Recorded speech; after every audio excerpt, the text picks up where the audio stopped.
Welcome to Shine, Delusion, Shine, the radical art of dreaming beyond boundaries. I am Vicki Todd, and together with Dr. Pat, we will learn to push the boundaries of our minds, to think delusionally, and create fertile ground for our big dreams to seed, grow, and manifest. Each episode, we will gain more ability to think delusionally and cultivate beyond boundaries faith that we can accomplish dreams which seem unreachable. Shine, Delusion, Shine is a springboard to believing, dreaming, and thinking beyond the ordinary, and a catalyst to living a more fulfilling, destiny-driven life. You are born with dreams, gifts, and talents you are meant to use to make this world brighter. Let your delusional dreams shine. It all starts now. Shout out to all of us, all of you are delusional trailblazers for this show. Today we're going to talk about this. Hey, trailblazer, ready to take to new ground. Hello. All I want to say, and then I'm going to turn it over to Vicki. After last year, you bet your bippy I'm ready, Vicki. How about you? Absolutely. I can feel the energy. I think this Fire Horse year is really ramping up. And I'm feeling the energy that we're breaking some barriers. And so this is why this topic came up for today. Yeah. Hey, let me ask you a question about that. I mean, I noticed this the other day, and I think this is what you're feeling. Everybody thought like the beginning of the year, the Fire Horse, but actually it wasn't until February that the actual event. But people are saying it seems slower to kick in. I'm not sure that's true, but I want to ask you today as we talk about this, because, you know, what you've talked about before are things that get in the way of Yeah. us living our dream. So take it away, Trailblazer Vicky. Trailblazer, Pat. Well, okay, so I want to start off the body print that I have behind me. This is one of the favorite body prints that I did for my one woman show. And she is called Shine, Rebel, Shine. And so I love her jaunty attitude. She is trailblazing her own path no matter what. And so that's kind of our visual symbol today of, yeah, we're doing this. Um, I love the idea of looking up what archetype we fall under, because I feel like if people are watching the show, you know, are big delusional dreamers, you're probably under a big trailblazer archetype, right? And so I definitely feel like you, Pat, are one of the entrepreneur slash visionary to visualize and see this new world, you know, this engine of change and see what's possible to create a better world, because that's very obviously to me you're good with the Transformation Network. I fall under the pioneer mostly because I really kind of broke every rule that any female in my family had ever done, because I grew up in a very traditional leave it to beaver atmosphere where all the women were married, they were mothers, they didn't work outside the home. And I'm like, nope, nope, nope. So, you know, Wow. it's being comfortable with being uncomfortable, and I have learned that and I've gotten better at that. But you know, okay, I'm going to get a divorce, I'm going to quit my job and do this new dream thing, I'm going to, you know, just do something unexpected that nobody in my family has done. A rebel, I think all of these have a rebellious streak, but specifically when you read the information, it's more about people like Jane Fonda, you know, that they go against injustice, they protest, you know, it's women's rights, immigrant rights, and all that kind of stuff. And so I feel like we can fall into several of these, they kind of overlap, but it's kind of exciting to say, oh, that's me, right? And so they see it's all this big umbrella of trailblazers. But you know, it's interesting because I think there are people that know that they are the archetype there are and that they are. And then sometimes it's hard to face it. So Mhm. you've done a lot of introspective work on yourself to get to the point where Yes. you can step in and say, I mean, but look at what you're doing. I Yeah. mean, it's very clear that now, as we're talking, both of us, we have a sense of ourselves. But when I was younger, I didn't have a good sense of myself, but I always felt like I was a rebel in some strange way. Yeah, I had heard I was listening to an Oprah podcast, and she said the same thing, growing up as a little girl in Mississippi, I believe, right? And she said from a young age, she always had this feeling, this internal knowing, I don't belong here. The world is bigger than this. And I have written in my plays, in the book that I'm almost done with, I can't tell you how many times I sat in my little bedroom in Happy, Texas, looking out the window onto this blank pasture, and I thought, whoa, there has to be more to life than this. And I didn't know what that was, but my mom had told me, I don't remember this, but she said when I was around 6 years old, I told her, Mama, I don't want to be like you when I grow up. And all I can think that meant was, I don't want to be a wife and a mother. And that same Wow. age, I was on the stage for this, don't laugh, the Little Miss Happy beauty contest. There was a junior miss and a Miss Happy. And so at 6 years old, the judge was Kenneth Wyatt, who he's passed now, but he was a wonderful oil painter and bronze, kind of cowboy artist. And I was on stage alone with him with his little microphone, and he said, "What do you want to be when you grow up, Vicky?" And I said, "I want to be an artist." And my mom said that the ladies in the community after the pageant, which I won, little tiara, they said, "Did you coach Vicky to say that to win over the judge because he's an artist?" And my mom was kind of shocked, and she said, "No, she came up with that on her own." So it is ingrained in us what these gifts are. And if we'll allow that to blossom through our lives, a lot of times it's kind of the things that get pushed to the back burner. Oh, that won't make money, or, oh, you can never do that. Oh, that's not quote unquote normal. But if we hold on to those things and let them grow, you can trailblaze the heck out of your life and, make the world brighter. And part of this is I want to talk to you about this because I think you and I have been influenced by different people. And I Hmm. think one of the things is that, you remember things from your childhood. I think there's a childhood memory of New York City. I've always been fascinated by the lights of New York City. It just always. But then there are other people that come along. Maybe somebody gives you a book. On previous shows, I talked about two different authors, two different books. Power versus Force is still very important to me. But how have you discovered to keep your inner trailblazer fire burning? What have you learned and who have you learned it from to do that? Wow. Okay. So I listened to a recent Oprah podcast. She had an author named Jim Collins, and he's written a book called What to Make of a Life. What to Make of a Life. I mean, that's a great title, right? And so he had done a 10-year study where he looked at people, actors, scientists, astronauts, entrepreneurs, athletic people, and studied them. And I got the book, and I'm like, wow, he's saying he's created his own language around things that either I've experienced in my life or that I intuitively knew. In my language, I would say we're all born with gifts, God-given gifts that we're meant to use to make the world brighter. He calls those encodings. So the way that he describes it is if you're looking at a starry sky through a frame or a lens, a camera lens, telescope lens, only the stars that are the brightest that you can see through that lens or that frame, those are your encodings.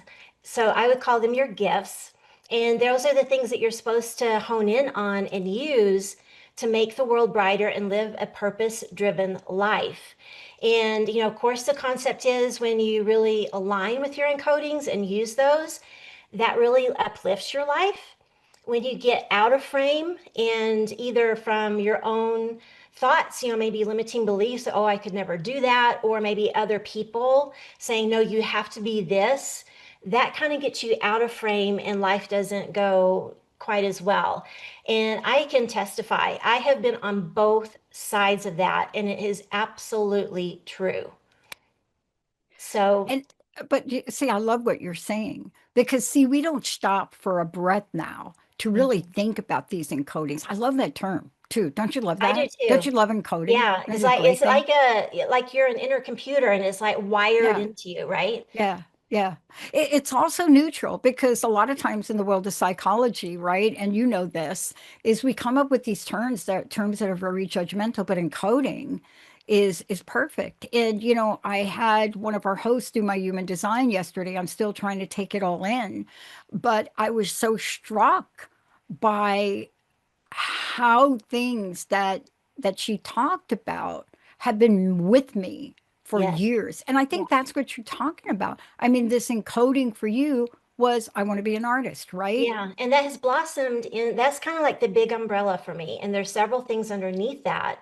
But if you go back, the time, there was such a specific time. It was the 1990s. I call it the decade of doom, where I Oh was my gosh, that so is so. I know. Well, that was I tell AKA the year or the decade that I was married. And so it just wasn't working for me. But during that time, I had been very open with both my mom and my then husband before we got married. I do not want to have children. Motherhood is just not part of my path. I was very open about that. And it took to our seventh year of marriage. So I call that my 7-year itch, which usually for other people that means something different.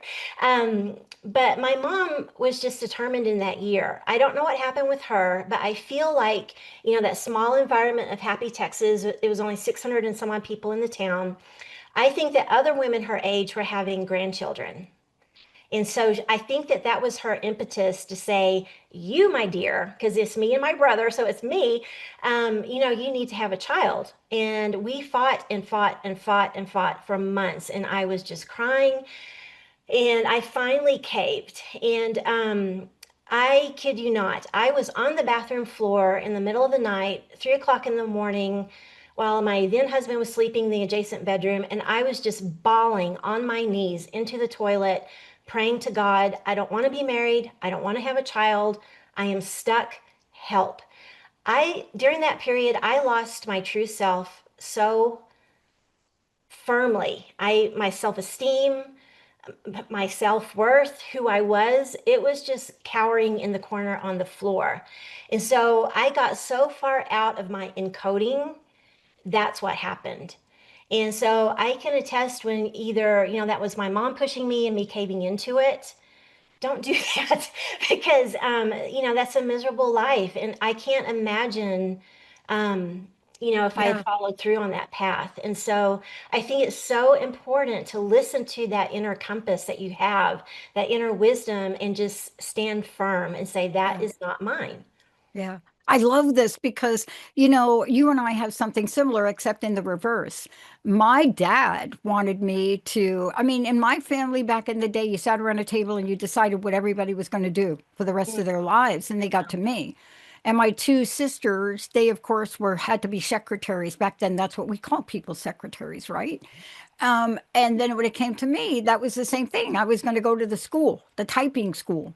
And my stepmom stopped in a room full of men at a table, cigars and alcohol. And she walked in there and said, no, she's not. She's yay. going to Christopher Columbus High School and she's going to study music and art. Yay. And you could hear the groaning. And for a minute, I don't know if I say this on air. I'm going to try to say it without using dirty language. And you could hear for a minute, my dad started. And my stepmom said, honey, with her southern drawl, honey, if you say one more word, we are not going to have sex for a year. Wow. I have to say it because you had to know my stepmom. But to her point, it was, you're not going to blow me away. You're not going to say anything like that. You're not going to be close to me if you don't let this child bloom. Mhm. Now, what a gift Oh, that is that such a was. gift. Oh my gosh.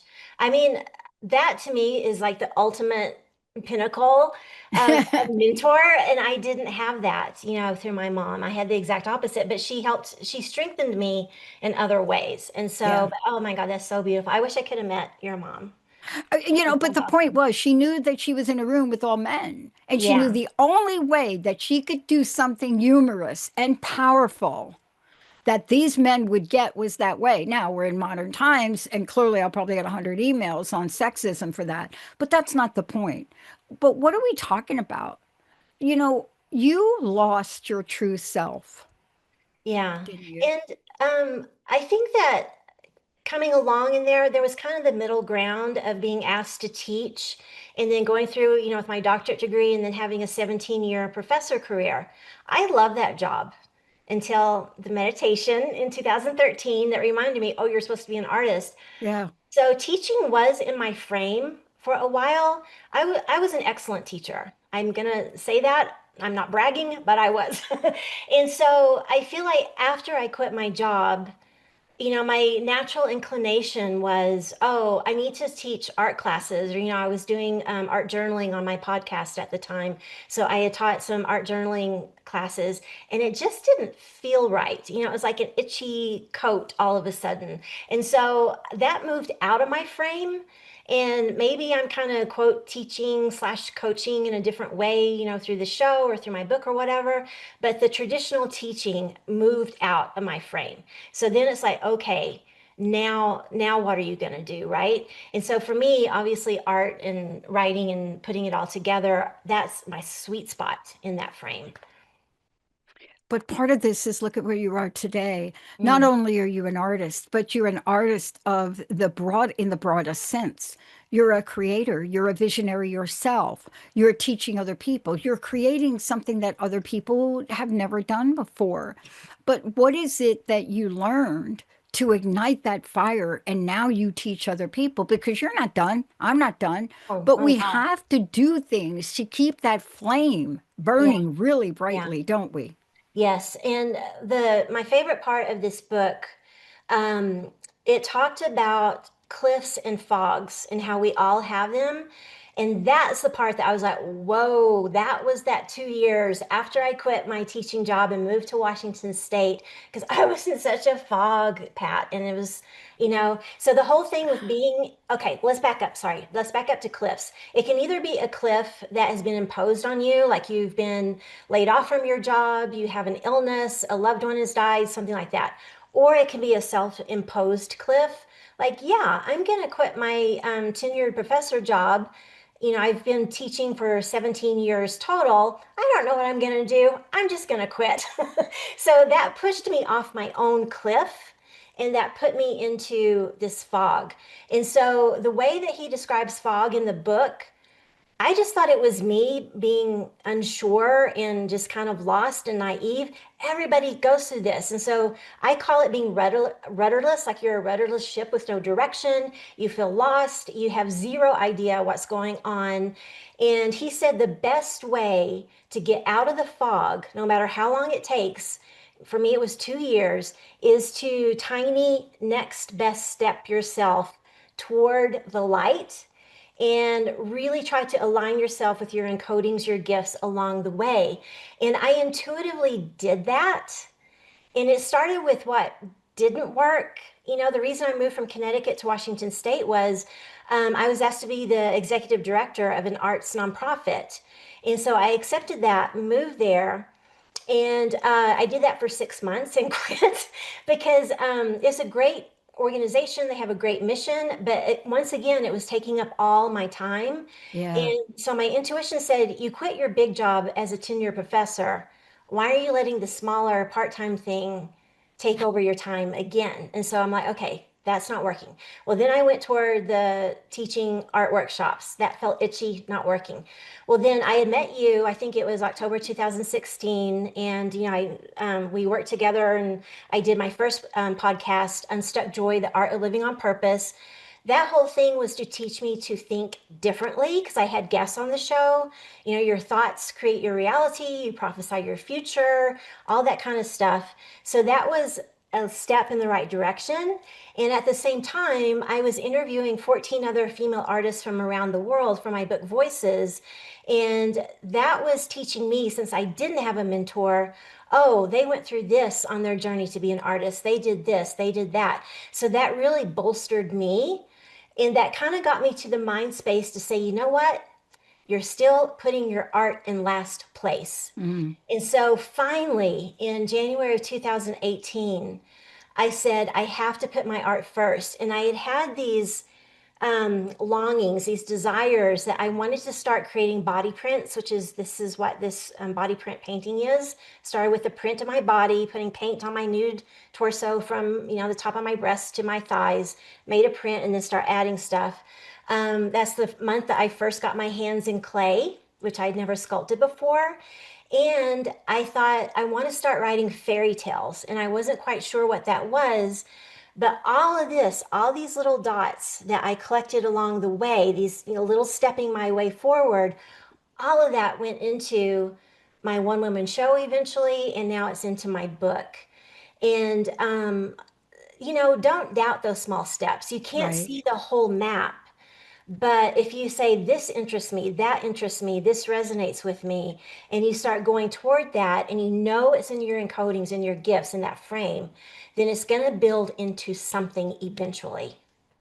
Yeah. And you see, I love that. And, let's go back to the fire horse year, Hmm. because I think that for some of us, depending upon what 2025 was like for a lot of people, I know for me, it was one of the hardest years in my life. And I didn't suffer a death of a family member or a friend. But in a personal sense, it was the year of the wood snake. It was really time for me to shed a lot of things. And I Yeah. wasn't listening, Vicky. I Mm-mm. wasn't listening. So, because of that, the universe did it for me. But simultaneously to some of the things that were happening, the light bulb went on. So, let's talk about that. There are steps that you took that led to the one woman show. Yes. Yeah. Because this body print, the Shine Rebel Shine body print, this is one of the ones that I created. It was either May 2018 or October 2018 because I'd done the experience twice where I went with this lady to the desert of New Mexico. This was created on the bank of the Chama River somewhere out in the boonies in New Mexico. And I was naked, feet in the river, and, putting paint, and the mud was, blending with the paint and making these body prints. And I didn't know quite what they would be. And at the same time, we were going to these really cool places, the White Place, Plaza Blanca, that Georgia O'Keeffe had made famous. And, we'd gone to Chimayo, and I met this lady that I called the Raven Woman. I started writing fairy tales in New Mexico about those experiences and people. Those eventually got into the script in my one woman show, and now they're in my book. And of course, that, expanded to also be the memoir part of my experience with my family, my mom, my maternal ancestors. But those little steps, and I remember saying, I'm writing the pieces of my script for my one woman show. People looked at me like I was crazy. What one woman show? Right? This was 2018. I didn't have it on stage until 2022. So Yeah. don't doubt those little inner knowings that you have because they are next steps. Yeah, let's talk about it's never too late, because this is coming up a lot for people. I want Yeah. to talk about that. But before we do, what is the best way for people to find your art, to find you, all of the things we talked about today? I think the best place, and I'm seeing more followers, liking stuff. I'm like, yay, they're out Yay! there. Is on Facebook or Instagram, because that's where you're going to Great. see the updated stuff at Vicky World Art, VICKI World Art. I also have my website, vickyworldart.com, that kind of shows everything. But the newest stuff is on social media, Instagram and Facebook. All right. There's a reason we're talking about this, is because you and I are living proof of how to overcome things, but not only just overcome, but come out better than we were before. So, what's your closing message? What do you want to help people with? And especially about this thing that happens in our brain about being too old or too whatever you want to put behind it to do much. Delete that thought. So in the book, one of the people that was studied for 10 years was Meryl Streep, and she hit that age of 40 where she thought, oh, well, my life as an actress is over. Well, she expanded her frame. And so instead of doing only dramatic roles, she was like, I'm going to be a comedian. I'm going to do some action roles. She has gotten just as many Oscar nominations in her 60s as she did when she was 30. So come on, people. You've got to expand, and that may be new gifts and encodings. I think I would be an excellent director and screenwriter. Have I gotten there yet? Nope, but that could be a new thing. You may have things that you did when you were younger, but now with your age and experience, you can say, I'm going to rework that in a new way and use it. So always be curious and open to say, what's next? Oh, this sounds good. How could I develop that? And that will keep your trailblazer fire burning. Yeah. And we're starting to see that more and more, especially if you use Hollywood as any kind of benchmark for things. I mean, look at Michelle Pfeiffer in the Oh, Madison. yeah. Oh my Yeah. gosh. Are you kidding? And then, like you said, Meryl Streep, Devil Wears Prada Yes. 2. I Yes. mean, these are role models for people, regardless of what you think about Hollywood. And there are so many more. You're a role model for people, Vicky. What Thank you talk about and what you help them with. Also, if people need help, if they need coaching, if they need guidance, you can help them as well to keep the fire blazing. Yes, yes. Awesome. And I'm hoping when my book eventually gets out, it will be out in the fall. I'm hoping that the book will help people as well to do I that. love it. Vicky, thank you. This is exciting. I love these shows with you. We have to keep discovering more of who we are, and then we have to have the courage to do Yes. something with it. And you're showing us that. Well, Wow. Thank you, Vicky. Thank you so thanks much for everybody. everything. Thank you. Uh, I love the whole body art thing. That Thank is you. so cool. I have Fascinating. the minimum I have is 30. So I had 30 in my show and I've continued to make a few more. So Oh my it's gosh. so fun. It's cellular memory too. Thank you, Yeah. Vicky. Thank you for Thanks everything. everybody. All right. And for those of you out there, we started the show and I want to leave you with this message because it does come up. You're getting a lot of messages from society and otherwhere, especially about your age. You're too old. We hear it over and over again, but you're also putting I'm too something in Hmm. front of it. Let's change that script. If Yeah. anything, you're not too anything. You're amazing. And Vicky just showed you why. We'll see you next time. Thanks everybody. Thank you for listening to Shine, Delusion, Shine, the radical art of dreaming beyond boundaries. I am Vicki Todd with Dr. Pat. Tune in with us each fourth Thursday at 11 a.m. Pacific on Transformation Talk Radio for more simple, repeatable habits to identify the dreams, gifts, and talents you were born with.